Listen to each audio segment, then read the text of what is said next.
Artists and the art community are the people who bring our fandom to life, and yet there's so many of them that are complete and utter scumbags, much like the one I'm going to be talking about today. Go unpunished.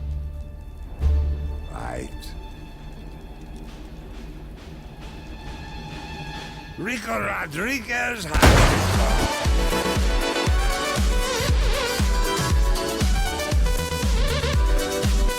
Dogsmith is an artist with over 63,000 followers, quite renowned in the furry fandom, and at age 19 that's extremely significant. They have a huge following for their rather large women, so a lot of things happened that caused me to take a look into them. Now they've got 3 accounts. Dogsmith is their main, where most artwork is posted.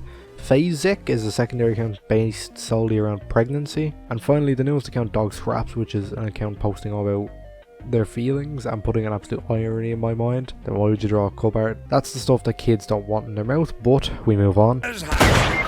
Together, these accounts have almost a combined total of 100k followers, which is a lot of people. So let me begin with my case against this abhorrent person.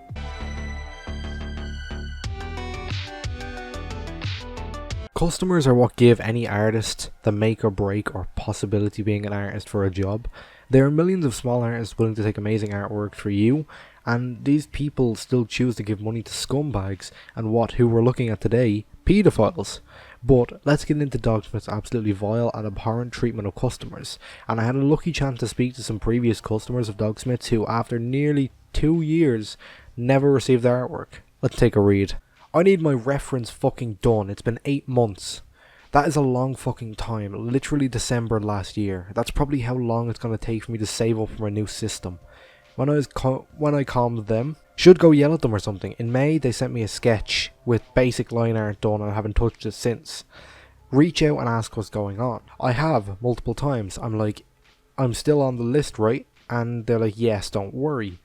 Next time you reach out, just straight up ask if there's going to be any updates. Be like, hey, has there been any updates since the sketch back in a month? The 8th of July is when I asked them when the ref would complete. No answer. They stream commissions frequently. They have a Trello. Yeah, that's a yikes. But it's even obvious that they took a shit ton of comms and made themselves a huge fucking backlog. Sounds very familiar to what happened with me.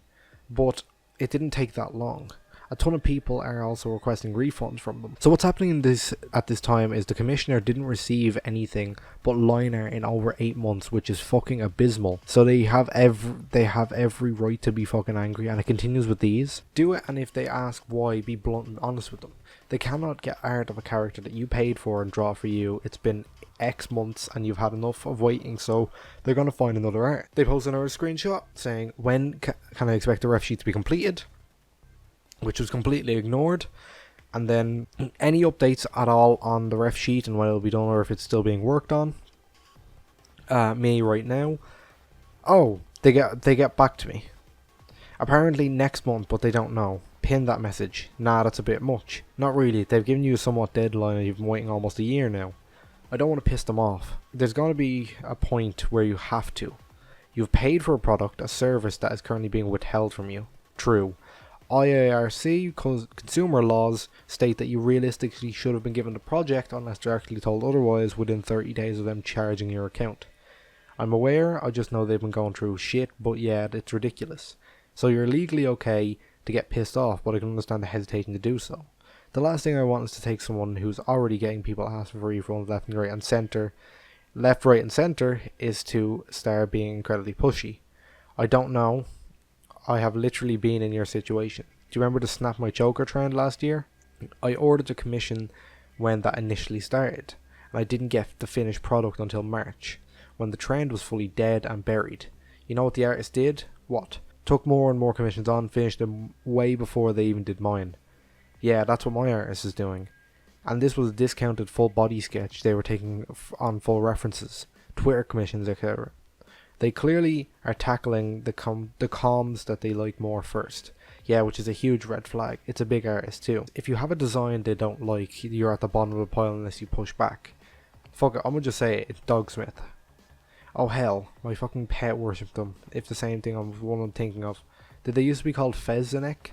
The one that made UML, if you don't know what UML is. Here's a quick summary.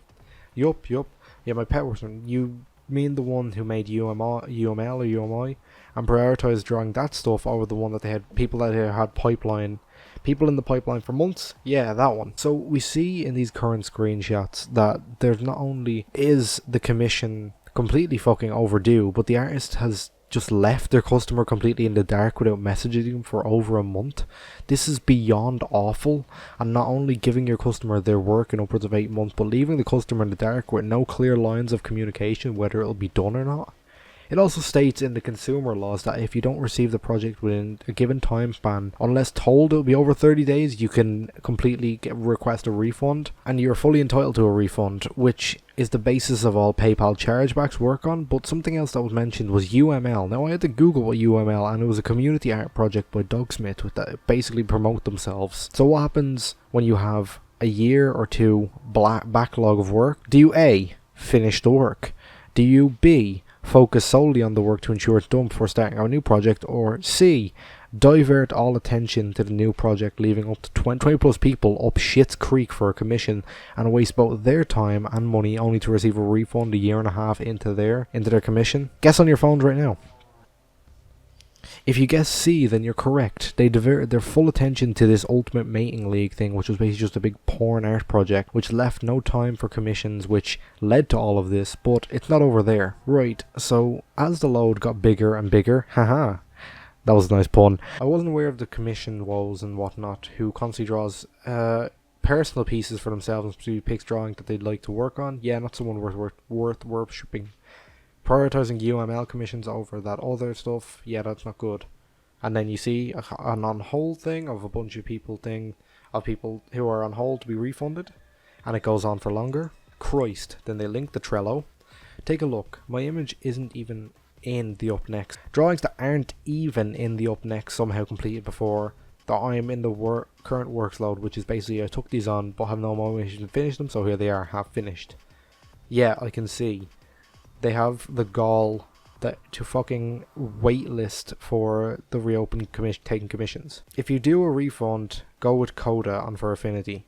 A shout out Coda. Even though apparently you can just bypass it by going on their Patreon/subscribe card and giving them a tier amount of money, and it's probably done by September. I'm getting my fucking refund. I'm really pissed off, so you should be.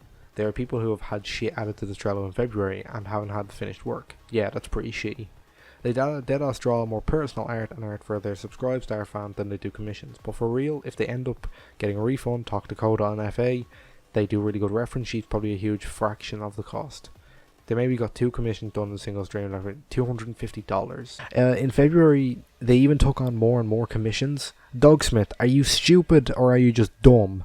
So along all of this, to do the stuff that they also do subscribe star, meaning that the more money you give them per month, you were going to get preferential treatment over that on commission ways, and this is a vile way of doing business. And on top of that, they also have a Patreon. This person is just trying to shill money out of absolutely fucking everything, but we'll continue reading in a second. I just want to take a quick diversion around these topics to talk about the legit army of pedophiles they use to silence people and the victims that they've fucked over. Hello, I like money. What inspired you to build a second Krusty Krab right next door to the original? Money. Right, so let's talk fan bases. Dogsmith has over 80,000 followers across multiple Twitter accounts, and I want to talk about that. So when Dogsmith was outed for these awful crimes we'll speak about later, they put out a huge apology admitting to liking underage characters but not having an attraction to actual kids, which is the same but reworded. But not only did their fans openly welcome them back into the fandom, they began sending death threats and threats of violence to anyone who stood against Dogsmith. Plus, on this screenshot, they openly came out against their fans, stating that people shouldn't defend them. Funny, they said that on an account that's 0.0001% of their actual account size, so no one would see it. You fucking idiot. Here's one example in the comments of the apology. This person named Ink, who can be found out it's healthy for people to like underage characters. Let's take a read. There's a lot of evidence to say whether it's healthy or unhealthy, and what little there is to be so divisive, but I'd assume people who harass anyone for viewing such art with threats and calling them a pedo aren't helping matters for any more than art. With a lot of people I've talked to, it seems like it helped people visualize the dark side of the mind without anyone real people getting hurt. Therefore, it helps them feel better and more stable, which I think is good. And I'd assume it's different for people. Some people may not be able to handle the art maturely like that, and it does make them think they could get away with that shit, and in that case, fuck them, but there's no reason to harass everyone. Oh my god, that's disgusting. That's vile. That's vile. That's disgusting. But speaking of pedos, let's move on to the other disgusting bread and butter of this video.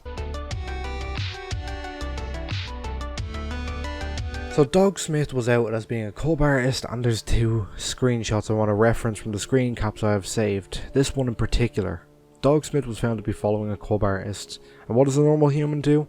Oh, I'm so sorry about that. Let me unfollow them. But not Dogsmith. Dogsmith blocked the original person who notified them of this and then said through Discord on their server. This was soon followed by an attempt to get out in front of the entire thing, which failed and only led to them outing themselves as a paedophile. And if you want to be more specific, an F-fabophile, which is equally disgusting. They're basically trying to say, I'm 19 so I can draw a 15-year-old car getting rammed and that's okay. But just so Dogsmith's fans can't defend them in the comments, I'm going to read the whole thread. Hello! I'm sure you've heard about the debacle lately, so I think it's better to clear things up, to deal with any misinformation, albeit very little, and to just get it all out here. For those who keep asking, yes, I do like exploring themes of underage characters, but cub isn't the right word, because cub implies 6 years old, and my interest is strictly in adolescent sexuality, around 15 to 18. I have separate characters for these themes, and you've never seen any of this work. And for a reason for that, I do not want this kind of thing to become part of my brand, because it's just for me. I don't want people thinking it's okay to be a paedophile, and I encourage folks to find healthy coping mechanisms and psychiatric help. I understand that this kind of artwork can come with risks in distributing, like abusers using my work to groom children, possibly normalizing child abuse. While I personally don't think these really hold up, I still do not post them so that personal artwork cannot be used by abusers. I apologize for how this affects my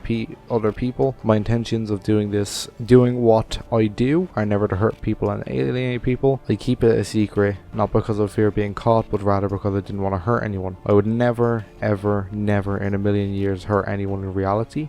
I have zero interest in real teens or real life roleplay of any kind. Child abuse is absolutely abhorrent, and I've always attempted to keep my space free of predators and harmful rhetoric. I'm constantly learning new things about how social circles work. I don't have all the answers yet, and I'd like to understand how I feel about certain content types of my own. Generally, censorship is not something I favour, but I'm still learning. I'm like 19. I will apologise for supporting public underage work, and in future I will make an effort not to be outward with my own affections. No one else should be subject to what I deal with. That's unfair to all my supporters. Why don't you go get psychiatric help? Help yourself. That's a lot of money I don't have. There's no studies saying psychiatric help is effective in the long term. I certainly don't want to spend hundreds of thousands of dollars just to relapse. I've done research on this and I don't want to think this way. But this is a coping mechanism, but this is proven to be the most effective way for my own mental health. And again, I'm sure that it leaked. I never want to subject others to this. To address the screenshots taken, they are real, I guarantee it. I may have said some things out of rage, but most of it is true in essence. I do enjoy underage character content.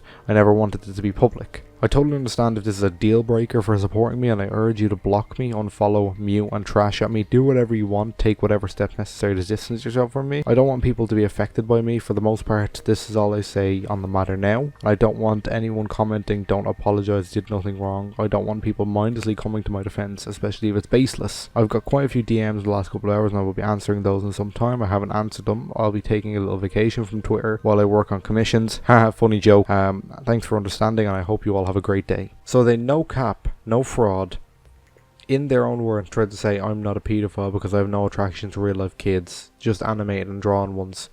You do know that leads one to the other, right? It's been shown that people who normalize this shit and end up offending later on in life. In an apology posted later that year, or this year to specify this, before we speak about this, in his original thread he says that he implores people to get help but won't get help for themselves. Absolute hypocrisy. So I wasn't entirely sure when to address this all properly, aside from the abysmal thread I'd posted the day of the cancelling in order to jump ahead of the controversy and possibly clear things up. And I thought that too early a response could come off as fake, but one too late might just do that too. Too late to do anything about it. I guess now would be a good time as any to finally address the issue properly and give my formal apology for all that's happened, as well as my thoughts on what I endured while I severed from the rest of the community. As some of you already understand, I drew teenage characters in private, none of which have ever made the public eye, in order to deal with some issues I had. I never really specified what those issues were, however I thought I'd like to give an explanation. I'm not going to give you a long-winded backstory, but TLDR, it was when I was 16 I started drawing porn of characters my age, and they didn't age with me because I wanted to feel like I was still in high school. I spent the majority of my high school years pretending to be an adult, thanks to being groomed into a relationship at 15 by a woman. It was a catfish man pretending to be a 23-year-old woman. Actively discouraged any mention of my age, and that should be more mature, and then diving into my career early to get a head start so I could leave a toxic household. I started making NSFW commissions as a teenager to get some cash to save. Obviously I couldn't admit I was 16, 17, so I had to pretend I was an adult even longer. Even at school I felt really disconnected from others my age, and I didn't feel like I belonged. I don't feel like a kid anymore, and I'm not in a I'm a super mature fear me way, but in a I don't feel like I'm allowed to make mistakes way. To reiterate, I do not have an attraction to real children, so please stop spreading rumours that I do. The entire extent of my content is fictional, and it's much less about the characters themselves, but instead of how I feel like writing them.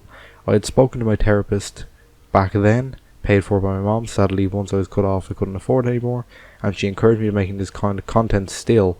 That's disgusting. It's not something that belongs on the internet, at least not in large communities. The major issue with cub content is that not only does it have the potential to be used for grooming and abuse, although speaking from my experience you really don't need a cub content in the slightest to groom a child, it also creates a community that attracts and fosters predators if one isn't careful, in my opinion.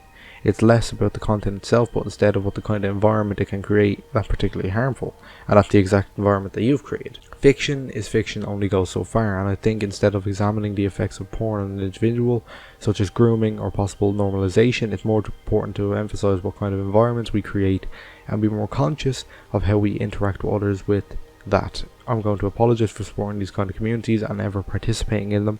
I never meant to hurt anyone nor contribute to harmful mindsets, but I can't ignore, even though I was following what my therapist told. It doesn't change the participation in these communities and supporting folks who monetize problematic content. It still contributes to harmful mindsets, and for that I'm sorry. I'll be looking into new forms of coping mechanisms. Some help on that front would be greatly appreciated, and this past month has taught me how helpless I am. Right, so by cross-referencing both apologies, we see a pattern here. Dogsmith has obviously had some trauma in the past. Now, while you can't use your trauma as a fucking shield to be a creepy cunt, it does explain a lot of your tendencies and other things. In the original apology, you mentioned the fact that you don't wish to seek treatment for this trauma, which would be both extremely beneficial for you and everyone surrounding you. You mention in the background of the large new apology that these drawings help you cope with the trauma. See, this is a negative thing fully and shouldn't be followed because you're sick. But instead of seeking treatment, you fuel the fire, and if you know anything around psychology at all, you are at the beginning of a slippery slope of danger with this subject. See, you've been hurt in the past, but instead of getting professional help, you double down and draw pornography of minors to cope. This is the beginning for most pedophiles and most predators in general. See, predators don't find any sexual gratification in all of this. It's purely about power. And that's what was taken from you when you were younger. But when you draw like this, giving control, it gives you control and power over what the minors do in your artwork. This gives you power, as I said, and control over all the situations, which, by the way, is completely sick. And your refusal to seek help only proves that you don't truly want to get better, because I believe that you have an attraction to these drawings, which is sick. All evidence mentioned in the video will be linked in the description, and I highly implore you to break away from this disgusting being. They are a predator, but they refuse to accept it. You don't want to, but you are allowing predators to feed off your art.